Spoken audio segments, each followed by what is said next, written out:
எல்லாருக்கும் வணக்கம். வந்திருக்கிற பத்திரிகை மற்றும் ஊடக நண்பர்கள் அனைவருக்கும் வணக்கம். Thank you so much. எங்கேருந்து ஆரம்பிக்க தெரியல. முதல்ல இந்த ஃபென்னி ஆலிவர் இந்த பையனை இன்றைக்கி தான் பார்க்குறேன். மார்க் பண்ணி வச்சுக்கோங்க, அவன் சீக்கிரமாக படம் பண்ணுறான், டைரக்டர் ஆகிடும் நினைக்கிறேன். ஒரு எடிட்டர் இவ்வளோ அப்சர்வ் பண்ணி எனக்கு தெரிஞ்சு ரூபன் பேசி நான் கேட்டிருக்கேன், ஜவானில் பேசினாப்புல. அதுக்கப்புறம் நிஜமாக எல்லாரையும் மார்க் பண்ணி எல்லாரையும் பார்த்து எல்லாத்தையும் கவர் பண்ணிட்டீங்க. வாழ்த்துக்கள் உங்களுக்கு, வாழ்க்கை நல்லா இருங்க.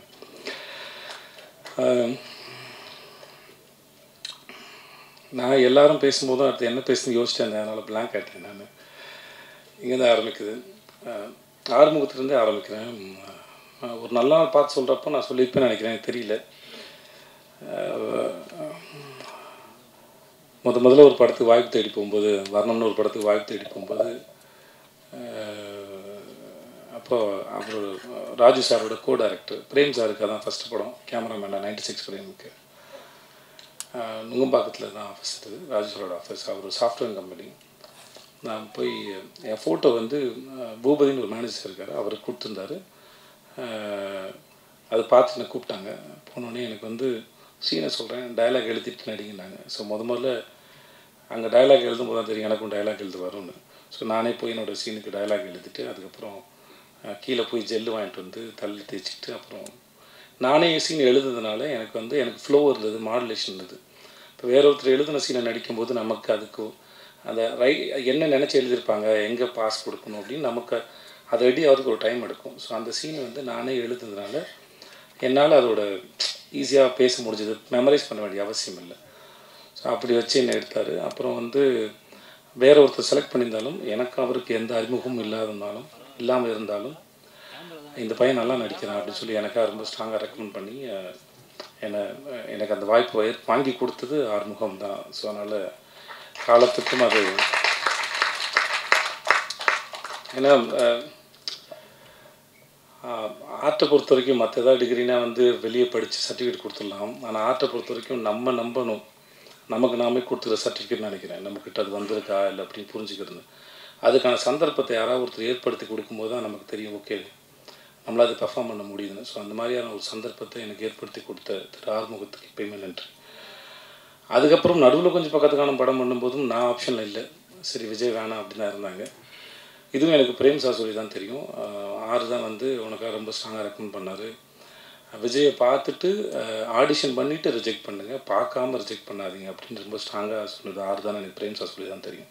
ஸோ அதுக்கும் ரொம்ப நன்றி. ஸோ அதனால் நம்ம நல்லா இருக்கும்போது வர உதவிகள் வேறு, நம்மளே யாருக்கும் தெரியாமல் நமக்கே தெரியாத காலகட்டத்தில் நம்ம மேலே யாரோ ஒருத்தர் வைக்கிற நம்பிக்கை தான் அந்த ஒரு இருண்ட வீட்டில் ஏற்றுற அகல் விளக்கு. அந்த விளக்கை முதல்ல ஏற்றி தொடங்குனது அவர் தான். ஸோ அதுக்கு ரொம்ப நன்றி. ஸோ அதனால் அவர் என்ன தான் சொன்னாலும் எவ்வளோ தான் இருந்தாலும் அது அந்த தொடக்கத்தில் இல்லாமல் தொடங்குது. எங்கள் அப்பாவோட கடைசி காலத்தில் வந்து தன் புள்ள வந்து உருப்பிடுமா அப்படின்னு அவர் படுக்கையில் இருக்கும்போது அவர் கேட்டபோது, வர்ணம் படத்தில் நடித்த ஃபோட்டோ காமிச்சு கவலைப்படாத, உன் புள்ள நல்லா வந்துடுவான் பாரு, எனக்கு நடிக்க வருது பாரு அப்படின்னு அந்த படத்தை ஃபோட்டோ நான் காமிச்சிருக்கேன். அதனால் வந்து ஸோ எப்படி பார்த்தாலும் சில மொமெண்ட் வந்து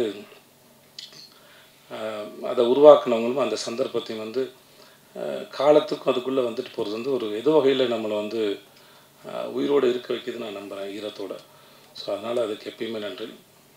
மற்றபடி ஒரு நல்ல நாள் பார்த்து சொல்கிறேன், இல்லை இந்த படம் இல்லை லாபங்கிற படத்தை எனக்காக வந்து எக்ஸிக்யூட் பண்ணி கொடுத்தாரு. நான் ஜனாவுக்காக அந்த படம் பண்ணணும்னு விரும்பினேன். பட் ஏற்கனவே நான் ப்ரொடக்ஷன் பண்ணும்போது என்னோடய ப்ரொடக்ஷனில் சரியாக ஹேண்டில் பண்ண முடியாதனால அவருக்கு ப்ரொடக்ஷன் ரொம்ப நல்லா வரும். அதனால் அவரை கூப்பிட்டு, சார் ஜனாசாவோட படம், ஸோ இதை நீங்கள் வந்து சார் எனக்காக பண்ணி கொடுக்கணும்னு சொல்லி எனக்காக வந்து பண்ணி கொடுத்தது அவர் தான். ஸோ அவர் எனக்கு அதுக்கும் ரொம்ப நன்றி. ஸோ அதனால் இது நான் அவருக்காக நிறையா விட்டு கொடுத்தேன், அந்த மாதிரி எதுவும் இல்லை. ஸோ அவர் பண்ணது நிறையா எனக்கு பண்ணியிருக்கார். ஸோ ரொம்ப ரொம்ப நன்றி சார். அப்புறம் இல்லை முடிஞ்சிச்சு. இந்த பையன் ஜஸ்டின், எனக்கு இவனை ரொம்ப பிடிக்கும். ஏன்னே தெரியாது. சில பேரை இல்லை, அவன் மியூசிக் டைரக்டர் நல்லா மியூசிக் பண்ணுவாங்கிறதுனால இல்லை, அது அவனுக்கு தெரியும். இந்த ஃபஸ்ட் டேலேருந்து இல்லைடா சந்தேகம் இல்லை அதில். ஏன் தெரியாது, சில பேர் எனக்கு பார்த்த உடனே பிடிக்காது, அது ஏன்னு எனக்கு தெரியாது. சில பேரை பார்த்து ரொம்ப பிடிக்கும், அவங்க நல்லவங்களா கெட்டவங்களாலாம் எனக்கு தெரியாது. ஆனால் வந்து எதனாலையும் தெரியாது, சில பேரை எனக்கு பார்த்தா பிடிக்கும். அதனால் அப்படி எனக்கு பார்த்தோன்னே ரொம்ப பிடிச்சது. நானும் ஒன்றும் அவனும் அடிக்கடி சந்திச்சுக்கிறதோ பேசிக்கிறதோ குசலம் விசாரிச்சுக்கிறதோ அப்படிலாம் எந்த பழக்கமும் கிடையாது 2 பேருக்கு நடுவில். ஆனால் எப்பவுமே அவனை உரிமையாக வந்து என் சகோதரனை போல் நடத்துறதும் ரொம்ப முக்கியமான ஒரு ஆளாக இருக்கிறதும். ஆனால் 2 பேரும் ஒன்றும் எப்போயாவது தோணுச்சுன்னா ஃபோன் பண்ணி பேசுவேன். மற்றபடி பெரிய பரிமாற்றமோ அப்படிலாம் ஒன்றுமே இல்லை. ஆனாலுமே அவனை ரொம்ப பிடிக்கும். ஸோ ஜஸ்டின் இந்த படத்தில் ரொம்ப அற்புதமாக வேலை பார்த்துருக்கேன். அதை நான் சொல்ல தேவையில்லை. ஒரு முறை கீரவாணி அவனை பற்றி பேசினதை வச்சுருந்தேன். எனக்கு ரொம்ப பெருமையாக இருந்தது. அவன் கூட பிறந்திருந்த இல்லை அவங்க வீட்டு ஆளுங்க எவ்வளோ சந்தோஷப்படுவாங்களோ எனக்கு அவ்வளோ சந்தோஷமாக இருந்தது. நம்ம வீட்டு பிள்ளையை பற்றி இன்னொருத்தர் பேசுகிறது, ஒரு மிகப்பெரிய ஆள் பேசுகிறதுங்கிறது எவ்வளோ சந்தோஷமோ எனக்கு அவ்வளோ சந்தோஷமாக இருந்தது. ஜஸ்டினோட ஒர்க் வந்து இந்த படத்தில் மிக பிரமாதம். ரொம்ப அழகாக பண்ணி கொடுத்துருக்கான். ரொம்ப நன்றி ஜஸ்டின். அப்புறம் அவினாஷ் சார் பார்க்குறது தான் கரடுமுடாக இருப்பாப்புல. நம்ம குழந்தைங்க வாங்கி கொடுத்த கரடி பொம்மை மாதிரி அந்த ஆள். ரொம்ப சாஃப்ட்டு. எப்படி இந்த குழந்தை இத்தனை வருஷமாக இந்த உலகத்தில் கரெக்டாகவும் வளர்ந்துச்சுன்னு எனக்கே தெரியல. But really is very cute. அந்த எப்படி சொல்கிறேன்னு தெரியல. வயசில் பெரியவர்னால மரியாதை பேச வேண்டியதாக இருக்குது. இல்லாட்டி தம்பி என்னப்பா சாப்பிட்டியா அப்படின்னு தான் கேட்கணும். Is such a cute. எப்படி சொல்கிறேன்னு தெரியல. அவர் பேசும்போது கவனிச்சிருப்பீங்க, ஒரு மாதிரி ரொம்ப எக்ஸைட்டடாக அப்படியே ஒரு மாதிரி இருந்திருப்பாப்புல. ஆள் தான் கொஞ்சம் ஜிம்முக்கெல்லாம் போய் அந்த பாடி டைட்டாக இருக்கும். மைண்ட் வந்து ரொம்ப சாஃப்ட். இந்த ஸ்மைலி பால் மாதிரி இருக்கும் அவரோட மைண்ட் எனக்கு தெரிஞ்ச வரைக்கும். அப்புறம் மிஸ்டர் இந்த ரொமான்டிக் வில்லன் சந்தேகமாக இருக்கும். இவர் குட்டா பேடானே தெரில. இன்ன வரைக்கும் எனக்கு கண்டுபிடிக்க முடியல. நடுவுலேயே இருக்கிறீங்க, என்னன்னு தெரியல. குட்டா பேடா எனக்கு தெரியாது. இவர் கூட எத்தனை வருஷம் பழங்காலம் கண்டுபிடிக்க முடியாது போல. சில பேரை பிடிக்கும், சில பேர் பிடிக்காது, சில பேர் புரியவே புரியாது. அந்த மாதிரி ஆள் தான். எனக்கு என்னமோ தெரியல, ஏதோ பேசிட்டு இருக்கும்போது எனக்கு தோணுச்சு அவருக்கு. I don't know, sometimes I feel. அதனால சொன்னேன், சார் ஏதோ உங்களுக்கு நல்ல நேரம் ஆரம்பிச்சு சார் அப்படின்னு தோணு சொன்னேன். சரி, ரொம்ப நேரம் பேசியிருந்தபோது ஏதோ இதில் வந்துச்சு. ஒரு சில சமயம் காலம் சில பாடங்களெல்லாம் எடுத்து முடிச்சதுக்கப்புறம் அதெல்லாம் உட்காந்து யாராவது அனலைஸ் பண்ணி பார்க்கும்போது, அனலைஸ் பண்ணாங்கன்னா அது அடுத்த கட்டத்துக்கு நகர்ந்து போவாங்க அப்படின்னு நம்புவேன். இப்போ ரீசெண்டாக ரூமி அவருடைய கவிதை ஒன்று படிக்கும்போது அதில் இருந்தது. எனக்கு கவிதையெல்லாம் முடிச்சா ஞாபகத்தில் இருக்காது படித்தது. பட் அந்த எசன்ஸ் மட்டும் தான் இருக்கும். எசன்ஸாக வந்து ஒவ்வொரு நாளும் நம்ம எந்திக்கும் போது சில சமயம் வந்து ஒரு ஒரு அற்பத்தனம், ஒரு சந்தோஷம், ஒரு சின்ன அவேர்னஸ், இந்த மாதிரி சில விஷயங்கள் வந்துட்டு போகும். அதோடு சேர்த்து வஞ்சனையும் வரும், துரோகம் வரும், அவமானம் வரும். இதெல்லாம் ரொம்ப தூரத்துலேருந்து வருது. அது ஒவ்வொரு முறையும் நம்மளை வந்து சேரும்போது அதை ஒழுங்காக பராமரித்து பத்திரமாக பாதுகாத்து, ஒரு விருந்தினர் போல பாதுகாத்து அவர் பத்திரமா அனுப்பி வைங்க. ஏன்னா அது நம்மளை அடுத்த கட்டத்துக்கு நகர்த்தி போகிறதுக்கு அது வந்துட்டு போகுது, மிக முக்கியமானவங்க அப்படின்னு அந்த கவிதை பேசும்.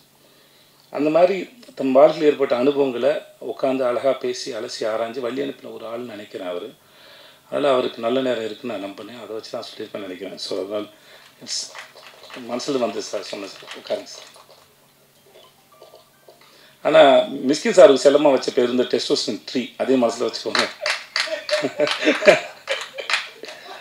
அவர் அதெல்லாம் கூப்பிட்றது விரும்புவாப்பில். இது கைத்தட்டி ரசிக்கிறது வந்து அவருக்குள்ளே இருக்க அந்த சின்ன பையன் வந்து ரொம்ப இல்லை சார், அவர் ஹை இன் ரொமான்ஸ் அப்படின்னு சொல்கிறாங்க சார். ரொம்ப ரொமான்டிக் ஃபீல். அவருக்குலாம் வயசே ஆகாது. இந்த மார்க்கண்டேன் மாதிரி சார் அவர். ஓகே. அப்புறம் ஆர்ட் டைரக்டர் சார்,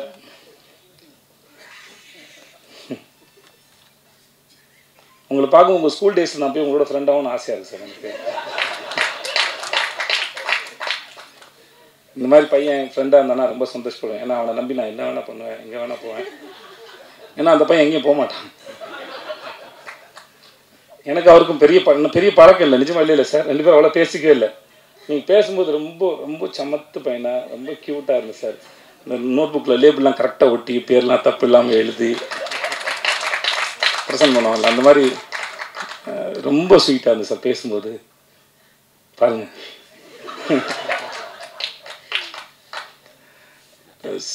நிஜமாகவே ரொம்ப ரொம்ப சார். நான் சொல்லி முடிச்சப்போ அவங்க மூஞ்சை பார்த்து யோசிச்சிருக்கிறாங்க சார். தெரிஞ்ச பையனா சார்? தெரியாது. ரொம்ப நன்றி சார் உங்களோட ஒர்க்கு. சப்னா வந்து இதுக்கு முன்னாடி வந்து சப்னா ரைட்? ஓகே. என் கூட மாஸ்டர் ஷெஃப் ஒர்க் பண்ணாங்க. ரொம்ப அற்புதமாக டிசைனர். இந்த படத்துக்கு ரொம்ப பிரமாதமாக பண்ணி கொடுத்துருங்க. சில ட்ரெஸ் போடும்போது நானே வந்து சப்னா திட்டிருக்கேன், இதெல்லாம் என்னோட இதுவே கிடையாது சப்னா, என்னை ஏன் டார்ச்சர் பண்ணுறலாம் கேட்டிருக்கேன் நான். ஸோ இன்றைக்கி ஸ்க்ரீனில் பார்க்கும்போது நல்லா இருக்குது. ரொம்ப thanks Sapna, thanks so much. அப்புறம் எங்கள் கேமராமேன் ருக்மிணி, ஐயோ சார் மறந்துட்டு போகிறேன். ருக்மிணி வந்து வெள்ளை பேப்பரா இல்லை புரியாத புக்கானே தெரியாது, எதுவுமே கண்டுபிடிக்க முடியாது ருக்மிணியோட எக்ஸ்பிரஷன்லேருந்து. But such a sensible artist. தன்னோட சீன் என்ன, தன்னோட வேலை என்ன, அதை எப்படி பண்ணணும், அது ரொம்ப ஆழமாக புரிஞ்சுக்கிட்டு சின்சியராக பண்ணக்கூடிய ஆர்டிஸ்ட். அதாவது எந்த அளவுக்கு சின்சியர்னால், நம்ம போகிற லொக்கேஷன் இது, அந்த ஊர் எப்படின்லாம் படிச்சுட்டு வந்துடுவாங்க. அந்த அளவுக்கு ரொம்ப ரொம்ப சின்சியரான ஒரு ஆர்டிஸ்ட். நான் கூட சொன்னேன் பாருங்கள், ப்ரொமோஷன் வீடியோவே எந்த மாதிரி மூடில் இருக்குன்னு தெரிஞ்சு கேட்டுக்கோங்க. இல்லை ஒரு நாள் ஏதோ ஒரு ஷூட் பண்ணும்போது நான் திவ்யா அந்த ஒரு காரில் போயிட்டு இருந்தேன் சார். நானே திவ்யா ருக்மிணி வந்து காரில் போகிற மாதிரி ஷார்ட் இது. அப்போ சொன்னாங்க அந்த ஊர் என்ன, பிஃபோர் இண்டிபெண்டன்ஸ் அது எப்படி இருந்தது, மலேசியாவோட இண்டிபெண்டன்ஸு, பிரிட்டிஷ் இருக்கும்போது எப்படி இருந்தது, இதெல்லாம் இவ்வளோ படிச்சு என்னமா வந்தீங்க அப்படின்னு கேட்டேன். இல்லை சார் இந்த ஊருக்கு வரனால இந்த ஊரை பற்றி தெரிஞ்சுட்டு வந்தேன் சார் அப்படின்னாங்க. எனக்கு ரொம்ப ஆச்சரியமாக இருந்தது. இதெல்லாம் தெரியாமல் கூட வாங்கலாம், ஜாலியாக தான் இருக்கும் வந்து எல்லா விஷயத்தையும் முன்னாடியே தெரிஞ்சுக்கிறது. இப்போ ஒரு வாரம் கழிச்சு நடக்க போகிறது என்ன, ஒரு மணி நேரம் கழிச்சு நடக்க போகிறது என்ன, இல்லையோ ஏதோ ஒரு விஷயத்தை தெரிஞ்சுட்டேன். தப்புன்னு சொல்ல வரல, அது ரொம்ப சிறந்த விஷயம். பட் அது சில சமயம் தெரியாமல் கூட வாங்கலாம், ஏன்னா எனக்கு வராதனால அது வரணும் அப்படின்னு சொன்னேன் வெளியே. மற்றபடி அவங்க பண்ண தப்புன்னு சொல்ல வரல. பட் ஆனால் இந்த மாதிரி ஒரு ஊருக்கு வரதே ப்ரிப்பேர் ஆகிட்டு வரவங்க தன்னோட வேலைக்கும் பண்ண போகிற காட்சிக்கும் எல்லாம் வந்து நிறைய ப்ரிப்பேர் பண்ணிட்டு வந்தாலும் அது அடாப்டபுளாகவும் இருப்பாங்க, புரிஞ்சுப்பாங்க. இல்லை நான் ப்ரிப்பேர் வந்துட்டேன், நான் படிச்சுட்டு வந்துட்டேன், இதைத்தான் நான் அடிப்பேன் அப்படின்லாம் அடம் பிடிக்கிற ஆள் இல்லை. Wonderful artist. Thank you so much. Thank you. I think எல்லோரையும் சொல்லிட்டேன்னு நினைக்கிறேன் இல்லையா? திவ்யா ஒரு ஆக்டர், திவ்யான்னு ஒரு ஆக்டர் நடிச்சிருக்காங்க. அவங்க ஏற்கனவே வந்து காத்தோல் 2 கால் நடிச்சிருக்காங்க. யோகி பாபு ஆக்சுவலாக சொல்ல போனால் இந்த படத்தில் இன்னொரு ஹீரோ வந்து அந்த ஆள் தான். யோகி பாபு தான் இந்த படத்தோட இன்னொரு ஹீரோன்னு சொல்லலாம். நான் எனக்கு யோகி பாபு எப்பயுமே ரொம்ப ஆச்சரியப்படுது. யோகி பாபு ரொம்ப ஆச்சரியப்படுத்துறது, ஏன்னா இவ்வளோ படங்கள் நடிக்கிறாங்க, இவ்வளோ சீன்ஸ் வருது. இப்போ நான் அவர் பாண்டியா சார் கூட தலைவன் நடிச்சிருக்கேன், அவர் கூட ஜுங்கால் நடிச்சிருக்கேன். பட் ஆனால் ஒவ்வொரு முறையும் எப்படி அந்த மூளை இவ்வளோ யோசிக்குது, இவ்வளோ கவுண்டர்ஸ் போடுது, அது ரொம்ப ஆச்சரியப்படுத்துது. நான் ரொம்ப ஆச்சரியப்படுறேன். அவரோட சிந்தனையும் சரி, அதை என்டர்டெயின் பண்ணுறதாக இருக்கட்டும் சரி. அங்கே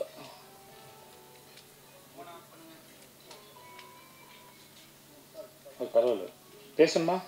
ஓகே ஓகே.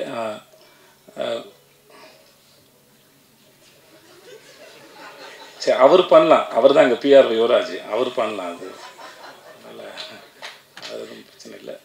எனக்கு யோகி பாபு எப்பயுமே ரொம்ப ஆச்சரியப்படுத்துவார். அவரோட ஒர்க் பண்ணும்போது நான் இத்தனை படம் ஒர்க் பண்ணியிருக்கேன்.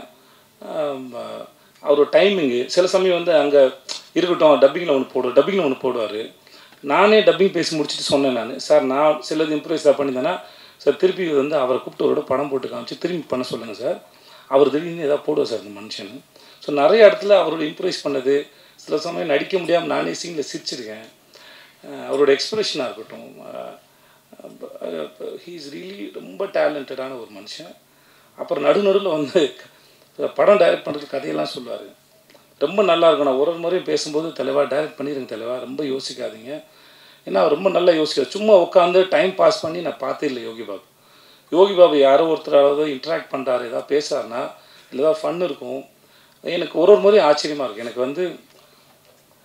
எனக்கு எப்பயுமே என் கூட நடிக்கிற நடிகர்களோ இயக்குநர்களோ இல்லை யாரோ ஒருத்தர் சந்திக்கிற நபரோ அந்த மூளை எப்படி ஃபங்க்ஷன் ஆகுது, அது எப்படி சிந்திக்குதுங்கிற ஆச்சரியம் வந்து எனக்கு எப்பவுமே இருந்துகிட்டே இருக்கும். அது எனக்கு பல முறை என்னை ஆச்சரியப்படுத்துகிறார் Yogi Babu. One of the very sensible actor, very good actor. அந்த மூஞ்சில் என்ன பண்ணாலும் உட்காருது, என்ன பண்ணாலும் அதை கேரி பண்ண முடியுது, அவ்வளோ கான்ஃபிடண்டான ஒரு ஆள். நான் ரீசெண்டாக அவரை பற்றி நிறைய நெகட்டிவ்ஸும் பார்க்குறேன். ஆனால் நான் ஒர்க் பண்ண அனுபவத்துன்னு சொல்கிறேன், அந்த ஆள் வந்து ரொம்ப தங்கமான மனுஷன், ரொம்ப சிந்திக்கக்கூடிய ஒரு மனுஷன், அற்புதமான ஒரு வேலைக்காரர். அவரோட வேலை பார்த்த இந்த அனுபவம் வந்து மிக சிறந்தது. இந்த படத்தோட இன்னொரு முக்கியமான தூண்னு சொன்னால் அது யோகி பாபு நான் சொல்கிறேன். அவ்வளோ பிரமாதம் பண்ணியிருக்கார். இந்த படத்தை நிறைய இடத்துல வந்து அருண் தூக்கி பாட்டுக்காப்பா. Thanks to Yogi Babu and Divya வந்து ரொம்ப திவ்யா ஒரு சப்போர்ட்டிங் ரோல் பண்ணியிருக்காங்க. அதை நீங்கள் ட்ரெயிலரில் பார்த்துருப்பீங்க. அவங்க ரொம்ப அற்புதமான ஆக்டர். திவ்யாவுக்கு ரொம்ப நன்றி. Thank you so much. I think நான் யாரையும் விடலாம் நினைக்கிறேன். And thanks to N DOP sir. நான் காந்தி டாக்ஸ்னு ஒரு சைலண்ட் ஃபிலிம் பண்ணேன், மராட்டி டைரக்டர் கிஷோர் பலேக்கர் சொல்லிட்டு. எனக்கு அதுதான் வந்து கரண் சார் வந்து அறிமுகம். அவர் சல்மான் சார் ஃபிலிம்லாம் பண்ணியிருக்காப்புல. இந்த படத்துக்கு கேமராமேன் பார்த்துட்டு இருக்கும்போது நான் தான் சொன்னேன், சார் எனக்கு அவரோட ஒர்க் ரொம்ப பிடிச்சிருந்தது, ரொம்ப ஃபாஸ்ட்டாக வந்தது, எனக்கு வர வேண்டியது அவர் வந்து போஸ்ட் ப்ரொடக்ஷன் இருக்கனால வர முடியல, ரொம்ப பிடிச்சிருந்தது சார், நம்ம அவரை கன்சிடர் பண்ணாமல் யோசிச்சு பாருங்கள். அப்போ 2 பேரும் மீட் பண்ணாங்க. இந்த படத்துக்கு அவருடைய ஒர்க் வந்து ரொம்ப பெருசு. Thanks to Karan sir and Sam cheers and everybody. யாராக விட்டோம்னா அஸ்லேட்டர்ஸ் டீம் அப்புறம் என்னோட பசங்க எல்லாருக்கும் ரொம்ப நன்றி, வந்திருந்தவங்க எல்லாருக்கும் ரொம்ப ரொம்ப நன்றி. தேங்க்யூ. தேங்க்ஸ். அண்ட் இப்போ எங்களுக்காக பிரஸ் அண்ட் மீடியா நண்பர்கள் இங்கே இணைஞ்சிருக்கீங்க. உங்களுக்கான தருணம் எதுன்னு நினைக்கிறேன். படம் சார்ந்து நீங்கள் கேட்கணும்னு நினைக்கக்கூடிய கேள்விகள் காஸ்ட் அண்ட் க்ரூட்டை இப்போ கேட்கலாம்.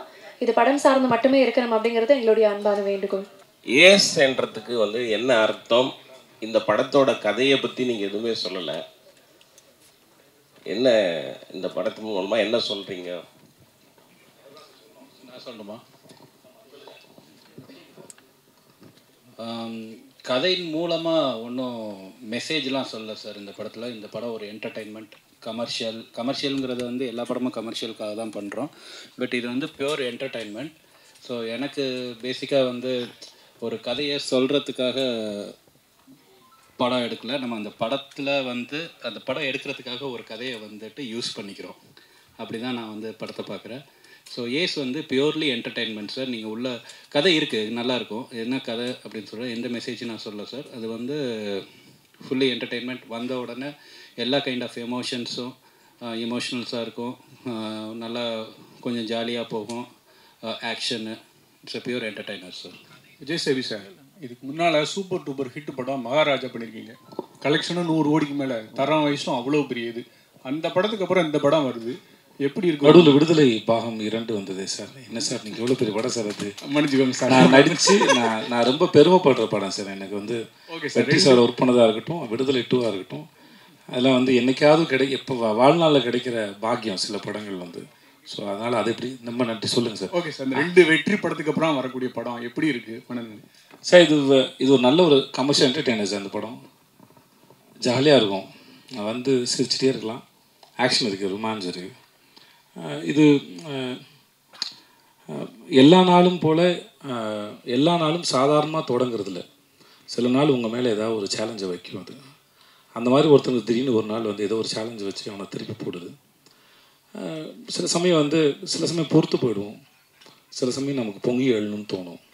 சரி ஓகே, எவ்வளோ நாள்லாம் பொறுத்து பொங்கி எழலான்னு தோணும். அது அந்த மாதிரி எவனோ ஒருத்தனுடைய ஒரு ரியாக்ஷன் கூட வச்சுக்கோங்களேன். அதுக்கப்புறம் நடக்கிறது தான் கதை. அது அவ்வளோதான் சார். எனக்கு ஏஸ் வரதில் ரொம்ப சந்தோஷம் சார்.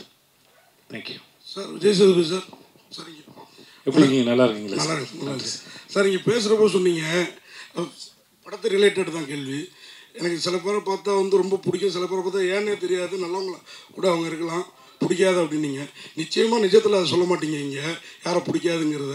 ஆனால் இந்த படத்தில் உங்களுக்கு யாரை பிடிக்கல கேரக்டரா?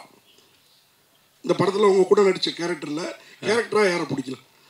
எதுக்கு இது கதை சார்? இப்போ நான் ஒரு கவிதை சொன்னேன் சார், ரூமியோ அவர்களுடைய கவிதை சொன்ன மாதிரி. அதாவது suppose if there is no villain, ஹீரோவுக்கு ஹீரோ யாருன்னு தெரியாது சார். அதனால் வந்து அவரை பிடிக்கலாம் எப்படி சொல்கிறதுனா, அவினாஷியோ நம்ம ரொமான்டிக் வில்லனையோ எப்படி பிடிக்கலன்னு எப்படி சொல்கிறது. அதனால் வந்து அவர்கள் இருக்கிறது தான் கதையை நகர்த்திட்டு போகுது. நம்ம வாழ்க்கையில் அதானே சார், பிரச்சனைகள் தானே சார் வாழ்க்கையை நகர்த்துது. அதுக்கு ஸோ அதனால் பிடிக்கலன்னு அப்படி யாரும் இல்லை சார். அது மாதிரி உங்கள் 2 பேருக்கும் டைரக்டருக்கும் உங்களுக்குமான கேள்வி இது சார். இந்த ஏஸுங்கிறது சீட்டாட்டத்தில் ரொம்ப முக்கியத்துவம் வாய்ந்த காடும் இதுதான், ஆனால் ஒன்றுமே இல்லாத காடும் இதுதான். படத்தில் அந்த மாதிரி கேரக்டராக நீங்கள் எடுத்திருக்கீங்க. ஆமாம் சார், ஒன்றுமே இல்லை, அந்த ஒரு ஆள் முக்கியமான ஆளாக மாறுறான் சார். டைரக்ட் சார் சார் கேட்கல சார், ஒரு நிமிஷம் சார்.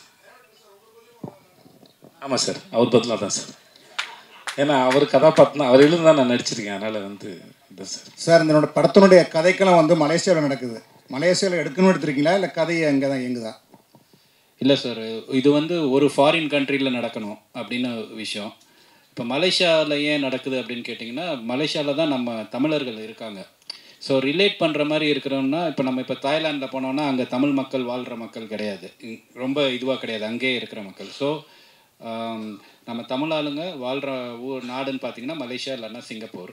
ஸோ அந்த மாதிரியான ஒரு ஊரில் இந்த கதை நடக்கணும் அப்படின்னு சொல்லி டிசைட் பண்ணோம். அதனால் மலேசியா பெட்டராக இருந்ததுன்னு அதை பண்ணோம் சார்.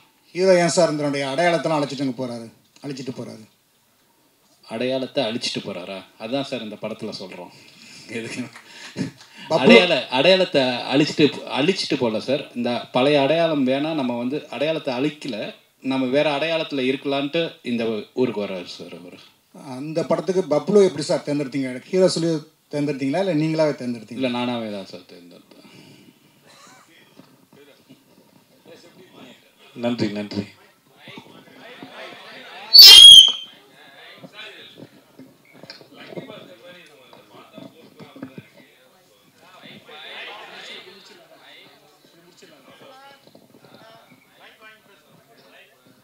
சேது, வாழ்த்துக்கள். ரொம்ப நல்லா இருக்கு பார்க்கிறதுக்கு. நன்றி சார், நன்றி சார். அண்ட் உங்களுடைய ஃபிட்னஸ் வந்து ரொம்ப இம்ப்ரூவ் ஆயிருக்கு.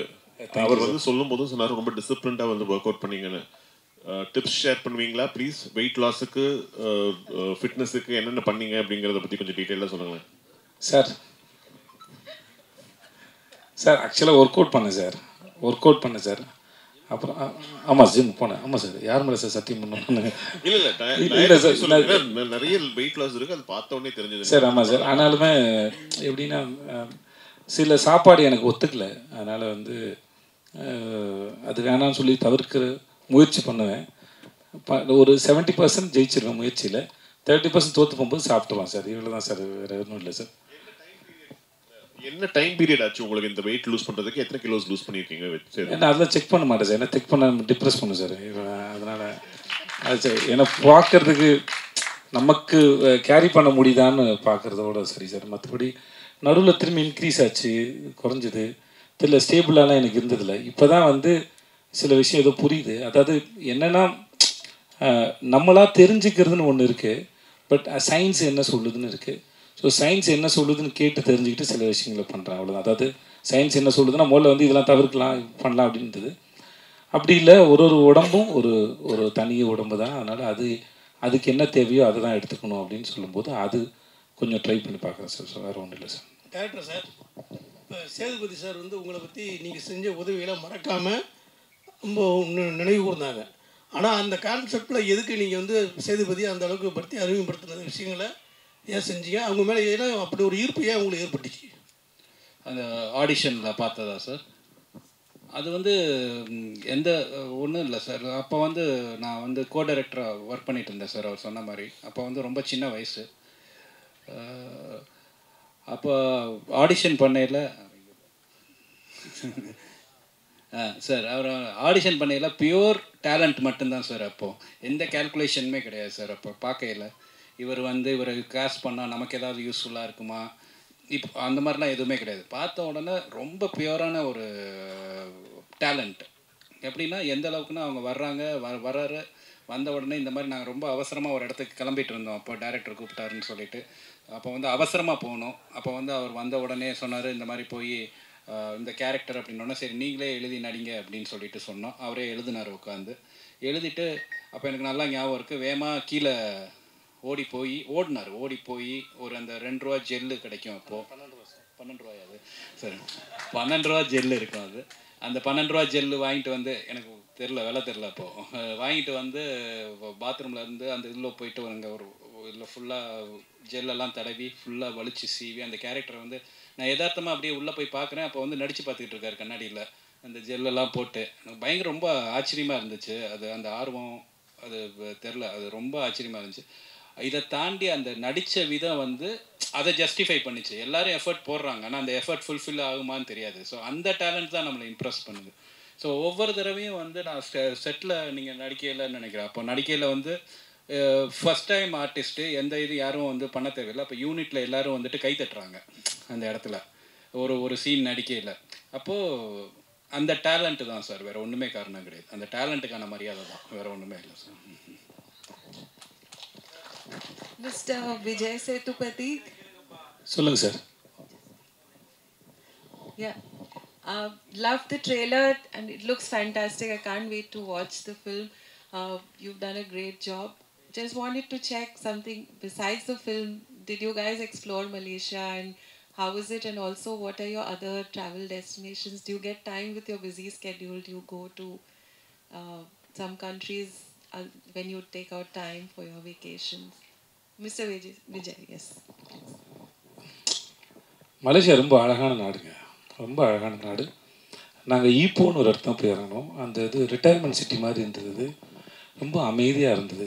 ஒரு நாள் வந்து என்னடா ஊரே இவ்வளோ அமைதியாக இருக்கு, இந்த ஹெட்மாஸ்டர் கிளாஸ்க்குள்ள வந்தா இருக்கும் அந்த மாதிரி அமைதியாக இருந்தது ஊரே. ஆனால் போக ரொம்ப பிடிக்க ஆரம்பித்தேன். அதுவும் அந்த ஊர் ஈப்போவும் சரி, டைப்பிங் போனோம் நாங்கள். அந்த ஊரும் சரி ரொம்ப பிடிக்க ஆரம்பிச்சிச்சு. அப்போ ஆமாம், கொலாசை பார்த்தாவா, ஓகே, அந்த ஊர் ரொம்ப பிடிச்சிருந்தது. அண்ட் மக்கள்லாம் ரொம்ப அன்பாக இருந்தாங்க. அப்புறம் நம்ம மனிதர்கள், நம்ம மொழி பேசக்கூடிய நம்முடைய மக்களை நிறைய பேர் பார்க்கும்போது இன்னும் வந்து ஒரு வெளிநாட்டில் இருக்க ஒரு ஃபீலே இருக்காது. ஆல்மோஸ்ட் அது அவ்வளோ பிடிச்சிருந்த. அப்புறம் சைனீஸ் ஒரு மார்க்கெட்லாம் போனோம். நாங்கள் நிறைய ரோட்லலாம் ஷூட் பண்ணியிருக்கோம். யாரும் எதுவும் எந்த போஸ்டும் பண்ணதில்லை, யாரும் தொந்தரவு நினச்சதில்லை. இந்த கோலசப்பத்தா அப்படிங்கிற இதுலேருந்து அவங்க அது ஒரு சின்ன கிராமம் மாதிரி, மீனவர்களுடைய கிராமம் மாதிரி. அங்கே சைனீஸ் அவ்வளோ பேர் இருக்கிறாங்க. ஆனால் வெரி கோஆப்ரேட்டிவ், ரொம்ப அன்பான மக்களாக இருந்தாங்க. இந்த படத்துக்கு நாங்கள் அப்புறம் கேலில் கொஞ்சம் ஷூட் பண்ணோம். பட் ஆனால் எனக்கு இந்த ஈப்போலையும் தைப்பேங்லையும் ஷூட் பண்ணது ரொம்ப பிடிச்சது. கேல் பிடிச்சிருந்தது, பட் இது ரெண்டும் ரொம்ப பிடிச்சிருந்தது எனக்கு. ஸோ மற்றபடி நான் ஜென்ரலாக அவ்வளோவா ட்ராவல் பண்ணக்கூடிய ஆள் இல்லை. ஏன்னா ஷூட்டிங் போகிறது அது ஒரு தனி அனுபவம். இப்போ நீங்கள் வேறு எங்கேயாவது ஒரு இடத்துக்கு போனீங்கன்னா கூட அங்கே போயிட்டு ஒரு மணி நேரம் 2 மணி நேரம் இருந்துட்டு நீங்கள் வந்துடுவீங்க. நாங்கள் அப்படி இல்லை, ஒரு இடத்துக்கு போகிறோம். இப்போ நான் வாகமனில் ஷூட் பண்ணிட்டேன், உள்ளே ஒரு ஃபாரஸ்ட்குள்ளே ஷூட்டு வெப் சீரிஸ்க்கு. நாங்கள் க்ரூ மெம்பரோட எல்லாரோடையும் போய் அங்கே உட்காந்து ஒரு 4 days இருக்கிற ஒரு இடத்துல ஒரு 4 நாள் இருந்து தங்கி அந்த இடத்த அனுபவிக்கிற சுகம் இருக்கு இல்லையா, அது எங்களுக்கு ரொம்ப நிறையாவே கிடைக்குது. நான் ஒரு லொக்கேஷன் போகும்போதும் அதை விட்டுட்டு வரும்போது அது எந்த ஊரோ எந்த மொழி பேசுகிறதோ இல்லை எந்த நாடோ எதுவானா இருக்கட்டும், ஆனால் அந்த இடத்துல கொஞ்ச நாள் எடுத்துகிட்டு போகும்போது எனக்கு அது மிஸ் பண்ணுற ஃபீல் கண்டிப்பாக இருக்கும். ஸோ எங்களுக்கு ஜென்ரலாக ட்ராவல் பண்ணுறத விட ஷூட்டிங் போகிற எங்களுக்கு வந்து அந்த அனுபவம் ரொம்பவே நல்லா இருக்கும்னு நான் நம்புகிறேன்.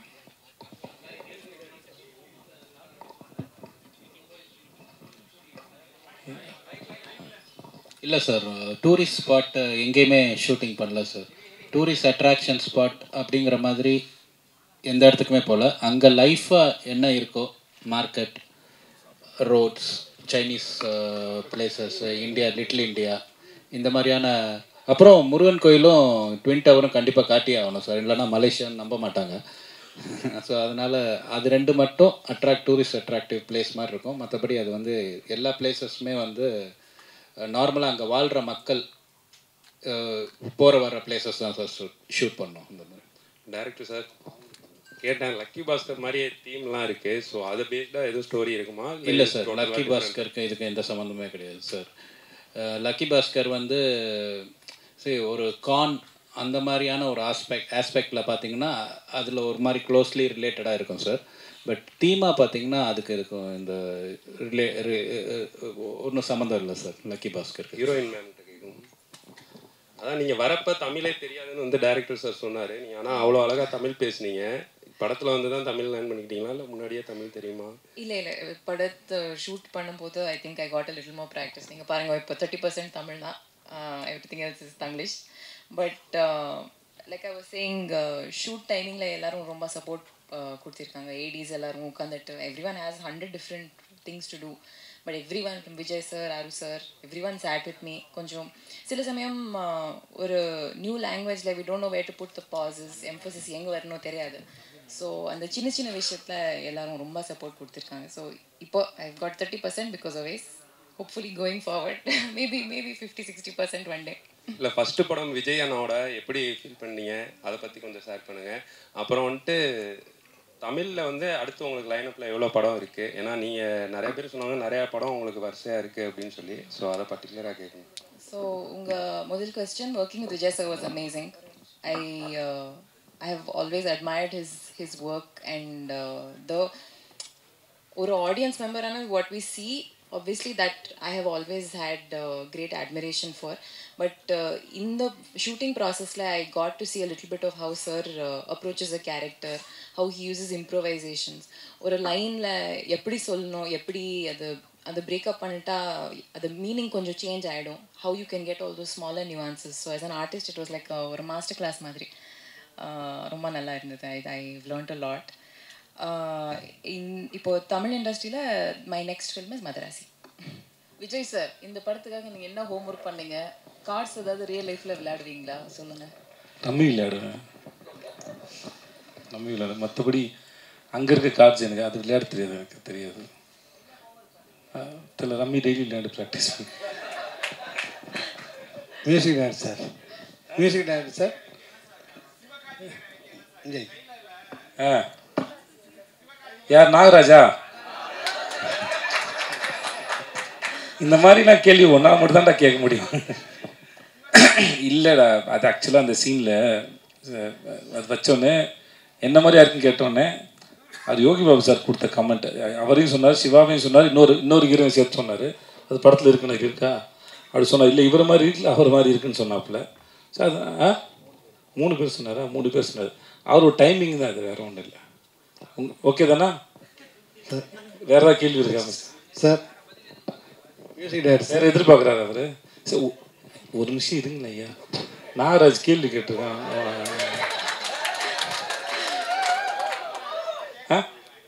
அப்புறம் யோசிச்சு வரியா? ஓகே. என்ன சார் கேள்வி இங்கே ஒரு கேள்வி வந்துருச்சு சார். சார் ரொம்ப மைக் வச்சுட்டு இருக்கா sir. Sir music director sir, ஒரு படத்தில் வந்து பாட்டுகள் எடுக்கும்போதும் ரீரெக்கார்டிங் அவங்களே தான் பண்ணுவாங்க. ஆனால் இப்போ இளையராஜெல்லாம் பிஸியாக இருக்கும்போது தீபாவளியிலலாம் 5 படம் 6 படம் இருக்கும்போது அவர் தான் பண்ணுவார். நீங்கள் ஆர்ஆருக்கு மட்டும் வெளியில் இல்லை சார், இன்றைக்கி ஃபார்மேட் மாறிடுச்சு. ஸோ டிஜிட்டலாக இருக்கும். ஸோ இப்போ கிளாஸ் ஒர்க் வரப்போ நம்மளோட டேட்ஸு எல்லாமே சரியாக ரிலீஸ் ஆகணும்னா அதுக்கேற்ற மாதிரி ஒர்க் பண்ணணும். ஸோ என்னோட இதுவாக வந்து அதை நம்ம சேர்ந்து ஒர்க் பண்ணி அதை முடிக்கணும். ஸோ இந்த மாதிரி ஒரு அர்ஜென்சியான டைமில் வந்து ஏதோ ஒன்று பண்ணணுமே, அந்த மாதிரி உடன்பாடு எனக்கு பர்சனலாக கிடையாது. ஸோ அவங்களும் வந்து நல்லா ஃபுல் இன்வால்மெண்ட்டோட தான் ஒர்க் பண்ணாங்க. ஸோ அதனால தான் இது பேக்ரவுண்ட் ஸ்கோர் எனக்கும் இன்னொரு ப்ராஜெக்ட் கமிட் இருந்துச்சு. ஸோ அவர் அந்த டைம் லைன் வந்து செட் ஆகலை, வேறு எதுவும் இல்லை. விஜய் ப்ரோ. ப்ரோ இல்லை, பிட்சா படத்துக்கு அப்புறம் வரிசையாக 3, 4, 5, 6, 7 படங்களும் வருஷத்துக்கு பண்ணியிருக்கீங்க. போன வருஷம் 3 படம், இந்த வருஷம் இப்போ தான் அக்கௌண்ட்டே ஆரம்பிக்குது. இப்படி வருஷத்துக்கு 3 படமாவது பண்ண வேணாமா? அதான் ப்ரோ, என்ன ப்ரோ பண்ணா ஏன் பண்ணுறேன்னு கேட்குறீங்க ப்ரோ? பண்ணா ஏன் பண்ணலன்னு கேட்குறீங்க ப்ரோ? நான் என்ன பண்ணிட்டேன் ப்ரோ சொல்லுங்க ப்ரோ. ப்ரோ இதுக்கு மேலே யோசிச்சு பாருங்க ப்ரோ, லிஸ்ட்லாம் எழுதி போட்டு நீங்கள் தான் எல்லோரும் சாட்சி இல்லை, எல்லோரும் சாட்சி. அதனால் வந்து அந்த பண்ணதுக்கு நான் காரணம் இல்லை, பண்ணாமல் போகிறதுக்கு நான் காரணம் இல்லை. ஏன்னா சில சமயம் சில படங்களை பண்ணியிருப்போம். இப்போ முன்னாடி சொன்ன பதில் தான் அது. என்னென்னா அந்த படங்கள் ரிலீஸ் வந்து நம்ம இப்போ இன்றைக்கி இந்த படம் ரிலீஸ் ஆகுதுன்னா இதை நானாக ஃபிக்ஸ் பண்ணுறேன், இல்லை என் ப்ரொடக்ஷன் அப்படி தான் ஃபிக்ஸ் பண்ணுறேன். ஸோ சில படங்களை வந்து அவங்க நல்ல நாள் பார்க்குறது இல்லை தள்ளி போடுறதுங்களாம் அவங்களோட சாய்ஸ். அது அப்படி தேங்கி வரும்போது அது மொத்தமாக தெரிஞ்சிருக்கும், அப்படி தானே ஒழிய. மற்றபடி நான் வழக்கமாக என்னுடைய வேலைகளை செஞ்சுக்கிட்டு தான் இருக்கிறேன். ரிலீஸ் வந்து ப்ரொடக்ஷன்ஸ் பிளான் பண்ணுறாங்க, அவ்வளோதான், வேறு ஒன்றும் இல்லை. Okay bro. விஜய் சேவி சார், நீங்கள் இந்த வர்ணம் படத்தை பற்றி பேசுனீங்க, அவர் ஹெல்ப் பண்ணாருன்னு. அது வந்து எப்போமோ வந்த படம், நடுவில் கொஞ்சம் பக்கத்துக்கு காணும் சொன்னீங்க, நன்றி இதை பற்றி சொன்னீங்க. அதே மாதிரி நீங்கள் நிறைய பேருக்கு, தயாரிப்பாளருக்கு, நடிகர்களுக்கு, கேமராமேனுக்கு எல்லாம் நிறைய வாய்ப்பு கொடுத்துப்பீங்க. அவங்களாம் நன்றியோடு இருப்பாங்களா? அவங்க அப்படி இல்லாமல் இருக்கும்போது உங்கள் மனநிலை எப்படி இருக்கும்? ரொம்ப நாள் முன்னாடி ஒரு இன்டர்வியூவில் எனக்கு கேள்வி கேட்டாங்க, மற்றவங்க நம்மளை யூஸ் பண்ணிக்கும்போது நீங்கள் என்ன நினைக்கிறீங்க கேட்டாங்க. சரியாக தெரிஞ்சால் நல்லா யூஸ் பண்ண முடியும் என்ன அப்படின்னு சொல்லியிருந்தாங்க. ஸோ அதே போல் தான் இது. மற்றபடி சார் இப்போ யாருக்காவது எதையாவது இப்போ இவர் எனக்கு ஒரு உதவி பண்ணாருன்னு வச்சுக்கோங்களேன், இவன் நாளைக்கு வந்துடுவான், இவனை வச்சு படம் மூணாக நினச்சி பண்ணுறதில்ல. அந்த நேரத்தில் தன்னுடைய தொழிலுக்கு சரின்னு எதையோ அதை அவர் செஞ்சார் ஒழிய இவனுக்கு வாய்ப்பு தரணுங்கிறதுக்கு அவர் அது பண்ணல. ஆனால் அந்த பலனை அடைஞ்சவன் நான், என்கிட்ட நன்றி விசுவாசம் இருக்குது. நான் அதை திருப்பி செலுத்துவதற்கு காலம் எனக்கு ஒரு சந்தர்ப்பம் வழங்குது. அதுவும் நான் சும்மா ஓகே எது வேணால் பண்ணலாம் ஆறுமுகத்தோடுன்னு பண்ணல. என் தொழிலுக்கு சரின்னு படுற இந்த கதை நல்லா இருக்குது, இது சரியாக பண்ணுவான்னு நினச்சி. ஸோ அந்த காலம் அந்த தொழிலுக்கான நியாயங்கிற தராசில் வச்சு தான் அது 2 பேரும் ஒருத்தருக்கு ஒருத்தர் பரிமாறிக்கிட்டோமே ஒழிய இது கிடையாது. ஸோ பட் ஆனால் எனக்கு அன்றைக்கி தேதிக்கு அந்த வேலை எவ்வளோ பெரிய வேலை செஞ்சதுன்னு இருக்குல்ல இவர் செஞ்ச. ஏன்னா அது வந்து எப்படின்னா யாருடைய பார்வையாவது நம்ம மேலே விழுந்துடாதா அப்படிங்கிற ஒரு ஏக்கத்தோடையே அது தெரிகிற ஒரு காலகட்டம் தான். ஓகே, அந்த மாதிரி ஒரு சந்தர்ப்பத்தில் காலம் சரியாக கணிஞ்சு வரும்போது ஒருத்தர் வந்து உங்களுக்கு வந்து ஓகே நீங்கள் இங்கே எடுத்துட்டீங்க, ஓகே இதுக்கப்புறம் இந்த சீட்டுக்கு நான் வந்து போங்க அப்படின்னு சொல்கிறாங்க. அந்த நிகழ்வு என் வாழ்க்கையில் இவருக்கு சாதாரணமாக இருக்கலாம். நம்மளும் இப்போ நீங்களோ நானோ இங்கே இருக்க எல்லாருமே வந்து சாதாரணமாக வரும்போது நம்ம யாருக்கோ ஒருத்தருக்கு ஒரு சின்னதாக ஒரு வேலை செஞ்சுருப்போம். அது அவர்கள் வாழ்க்கையில் என்ன பண்ணுது? மெய்யழகன் படத்தோட கதையை போல தான். அரவிந்த் சாமி சாரோட ஃபேமிலி ஒரு சைக்கிளை கொடுத்துட்டு போனதில் ஒரு குடும்பம் வந்து எவ்வளோ பெருசாக கட்டத்துக்கு நான் வந்து போச்சுங்கிறது இல்லையா. அவங்க கொடுக்கும்போது இந்த வச்சு சைக்கிளை வச்சு வாழ்க்கையில் முன்னேறுப்பா அப்படின்னு கொடுக்கல.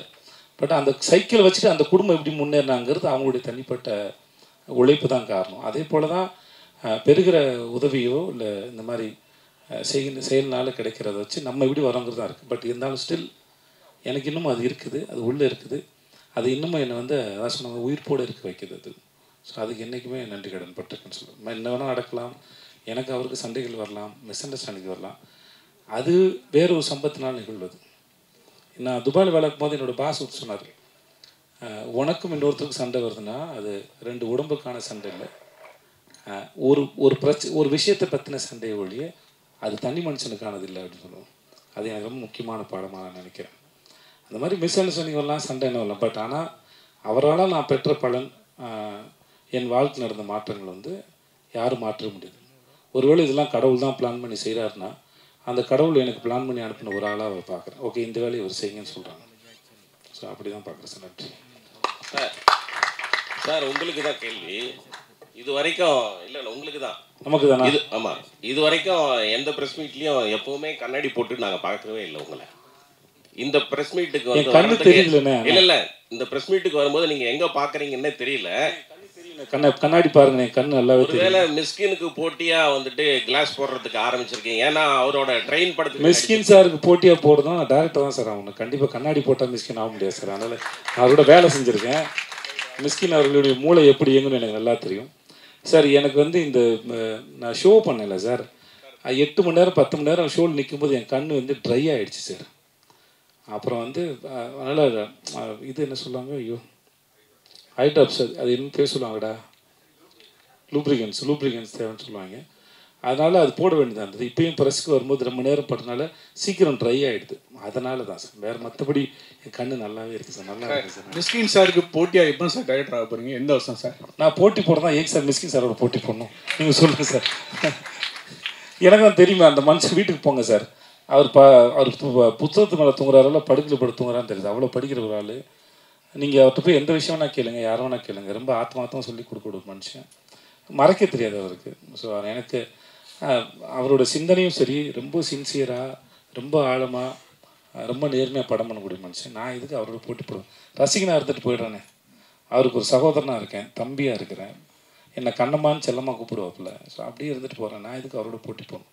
நாளைக்கு நான் படம் பண்ணாலும் அவர் என்னை வந்து ரசித்து கண்ணம்மான்னு என்னை முதல்ல பார்த்து கொண்டாடக்கூடிய ஒரு மனுஷன். கடைசி வருஷம் ஒரு படத்தை பார்த்து அவருக்கு என்ன சார் இருக்குது, விசாரணை ஒரு படத்துக்கு அவர் ஏன் சார் சமுத்திரகனி சார் சொன்னார்ல, அவர் நிஜமாகவே சினிமாவை அவ்வளோ உண்மையாக ரொம்ப நேர்மையாக நேசிக்கூடிய ஒரு மனுஷன். அவர் பேசுறது முன்ன பின்ன புரிஞ்சிக்கப்படலாம் மொழியே, அவர்கிட்ட அந்த மாதிரியான எந்த விதமான யாரையும் இறக்கி பேசணுங்கிற எண்ணமே இருக்காது. ஏன்னா தன்னுடைய படம் இப்போ இங்கே வரோம், இன்றைக்கி உட்காந்து பேசணும்னா என்னென்னா, எங்களுடைய படம் ரிலீஸ் ஆகுது, நீங்கள் தான் எங்களோட படத்தை கொண்டு போய் மக்கள்கிட்ட கொண்டு போய் சேர்க்க முடியும், கொண்டு போய் சேர்க்க வேண்டிய வேலை இருக்குது. நாங்கள் பேசுகிறோம். சம்மந்தமில்லாத வேற ஒருத்தர் படத்தை இங்கேருந்து போய் மணிகண்டன் போய் பார்த்து உட்காந்து சந்தித்து அதை பேசி படம் பார்த்து ஒரு வீடியோ எடுத்து போட வேண்டிய அவசியம் அவருக்கு என்ன இருக்க போகுது? அற்புதமான மனிதர் நான் சந்திச்சதில்லை. Okay, thank you sir. Director sir, ஒரு கேள்வியிலே 3 கேள்வி நான் தான். என்னென்னா, ஃபஸ்ட்டு இந்த உங்கள் பாட்டு உருகுது பாட்டு ஒரு 75 லட்சத்தை தாண்டி போயிட்டுருக்குது. அந்த மியூசிக் டைரக்டரில் பக்கத்தில் உட்காந்து நீங்கள் வேலை, அவர் பிரமாதமான மியூசிக் டைரக்டர், அது விஜய் சேதுபதி சாரே சொன்னார். ஆனால் நீங்கள் உட்காந்து வேலை வாங்கினதுனால தான் அப்படியா? படத்துலேயும் வேறு பாட்டு அதிகம் இல்லைன்னு சொன்னீங்க, அது ஒரு கேள்வி. அடுத்தது, ஒரு படத்தில் வில்லன் நல்லா இருந்தால் தான் ஹீரோ டெப்த்தாக காமிக்க முடியும். அதனால தான் அவினாஷும் பப்ளுவும் தேடி பிடிச்சி போட்டிருக்கீங்களா? அது ஒரு கேள்வி. இது எல்லாத்துக்கும் மேலே 10 அசிஸ்டண்ட்டை மேடையில் நிறுத்துனீங்க. இப்போல்லாம் 4 அசிஸ்டன்ட் வச்சுருந்தாலே 2 லேடி அசிஸ்டன்ட் வச்சுக்கிறாங்க நம்ம டைரக்டருங்க. நீங்கள் ஏன் பெண்களுக்கு முக்கியத்துவம் கொடுக்கலையா? திரும்பி நீங்கள் தான் ப்ரொடியூசரும் கூட. 3 கேள்விக்கும் பதில் சொல்லுங்கள். நன்றி சார். மியூசிக் டைரக்டர் வந்து இந்த பாட்டு வந்து ஒரு 4 எத்தனை பாட்டு போட்டோம் இதுக்கு? நிறைய பாட்டு போட்டோம் சார். இது எப்படின்னா, இந்த பாட்டு உருகுது பாட்டு வந்து ஃபஸ்ட்டு போடவே இல்லை சார். ஒரு பாட்டு போட்டு எடுத்துகிட்டு போய் மலேசியாவில் வந்து அந்த பாட்டுக்கு ஷூட் பண்ணோம் சார். அந்த மாண்டாஜ் சாங் தான் ஃபுல்லாக. அந்த பாட்டு போட்டுக்கிட்டு இருக்கையில் இன்னொரு பாட்டும் கையில் இருந்தது சார். அப்போ அவங்க டான்ஸ் கொரியோகிராஃபர் வந்து லீலாவத்தின்னு அவங்க வந்திருந்தாங்க. அவங்களுக்கே கன்ஃபியூஷனாக இருக்கும் நமக்கு எந்த பாட்டு போட்டோன்னு. அதுக்கப்புறம் அந்த மாண்டாஜை எடுத்துகிட்டு வந்து இங்கே போட்டு காட்டி அதுக்கப்புறம் கம்போஸ் பண்ணி அதை இது எழுதின சாங் தான் சார் உருகுது. ஸோ அது அவர் பண்ணது தான். ஆனால் நான் கொஞ்சம் ஸோ இந்த மாதிரி தான் அதோட ப்ராசஸ். ஸோ அது ஒன்று. ரெண்டாவது என்ன சார் சொன்னீங்க? அப்புறம்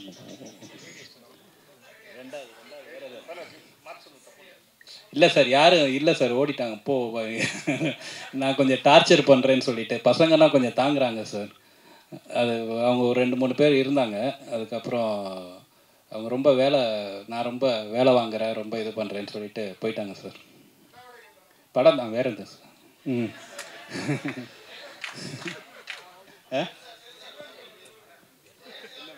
வில்லன்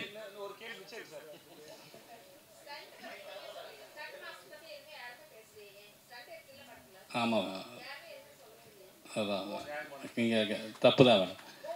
இதில் ஸ்டண்ட் மாஸ்டர் வந்து ஒரு மாஸ்டர் வந்து மலேசியா டீம் வந்து ரிக்கி மாஸ்டர்னு சொல்லிட்டு அவங்க வந்து மலேசியன் டீமு. இன்னொரு மாஸ்டர் வந்து ஜேம்ஸ்ன்னு சொல்லி அவங்க ஒரு சைனீஸ் ஸ்டண்ட் மாஸ்டர். இன்னொன்று வந்து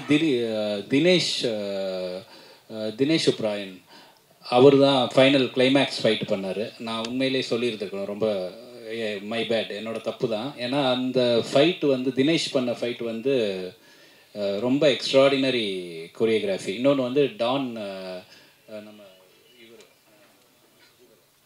டான் அசோக் மாஸ்டர் ஒரு ஃபைட் பண்ணார். ஸோ அதான் தப்பு தான். நான் அந்த இப்போ சொல்லிட்டாங்கன்னு நினைக்கிறேன் ma'am. Thank you so much. And மீண்டும் ப்ரெஸ் அண்ட் மீடியா நண்பர்கள் எல்லாருக்குமே ஒரு பெரிய நன்றி. காஸ்ட் அண்ட் குரூக்கு ஒரு பெரிய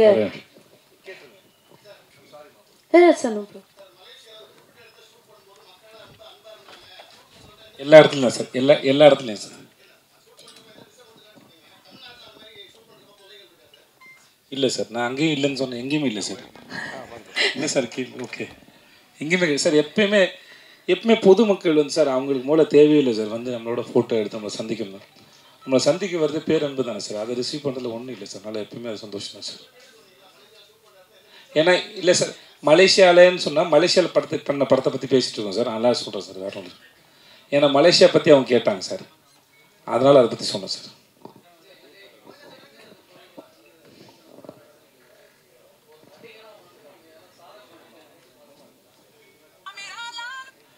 சார் நான் தப்பாக எடுத்துக்காதீங்க சார். நான் சாதனை ஒரு விஷயத்தை நம்புறதில்லை சார். அது வாட்டுக்கு அது குழம்பு இல்லை, அப்படிலாம் ஒன்றும் இல்லை சார். எல்லாமே அவ்வளோ எனக்கு அது சுலபமாக இருந்ததில்லை சார். நான் போய் புரிஞ்சுக்கிட்டு அந்த வேலையை செய்கிறது. இப்போது சார் டைரக்டர் சொன்னார் இல்லையா, போயிட்டு அப்போ யோகி பாபோட சேர்ந்தோ இல்லை ஒரு சீனையோ எல்லா இடத்துலையுமே சரி அந்த சீனை புரிஞ்சுட்டு அதை பெர்ஃபார்ம் பண்ணும்போது சார், அப்போது நாங்கள் சரியாக தான் பண்ணியிருக்கோன்னு நாங்களே முடிவு பண்ண முடியாது சார். அது சாய்ஸ் அவங்களோடது, யார் இயக்குனரோ அவங்களோட சாய்ஸ். இப்போ நல்லா இருக்குன்னு நம்ம நினைக்கிறோன்னு வச்சுக்கோங்களேன், டைரக்டர் 1 more சொன்னால் பேசாமல் போய் 1 more பண்ணுறது தான் என் வேலை. புரியுதுங்களா? அப்போ நான் என்னுடைய வேலையை நானே ஜட்ஜ் பண்ண முடியாது, நானே தீர்மானிக்க முடியாது. நல்லா இருக்குது இதை வச்சுக்கோங்கன்னு கூட சொல்ல முடியாது. அதனால் நான் எப்படி நம்புறது, நான் எதையாவது சிறப்பாக பண்ணிட்டேன். ஸோ அது என்கிட்ட இல்லை. அப்புறம் இவர் சூஸ் பண்ணி ஒரு விஷயம் ஓகே சொல்கிறாங்க, என்னுடைய இயக்குனர் யார் வேணா இருக்கட்டும். அதுக்கப்புறம் அது நீங்களும் மக்களும் பார்த்து தான் நல்லா இருக்குன்னு சர்டிஃபிகேட் தரீங்க. அப்போ உங்கள்கிட்ட வந்து சேர்ற வரைக்குமே வந்து நம்ம சரியாக தான் பண்ணியிருக்குமோ தெரியாத போது நாங்கள் எப்படி முடிவு எடுக்கிறது சாதனை. ஸோ அதனால் எனக்கு அது இப்படி ஒன்றும் தெரியல. சாரி. Okay, thank you sir. அதை வந்து அதை எப்படி நீங்கள் முடிவு பண்ணலாம், அதே மாதிரி மக்கள் முடிவு பண்ணிட்டு நான் என்ன பண்ணேங்கிறத நானே சொல்லிக்கிறது செல்ஃப் டப்பா சார். வாங்க சார். அது தேங்க்யூ சார். நன்றி. வந்திருந்தவங்க அத்தனை பேருக்கும் ரொம்ப ரொம்ப நன்றி. Thank you so much. தேங்க்யூ.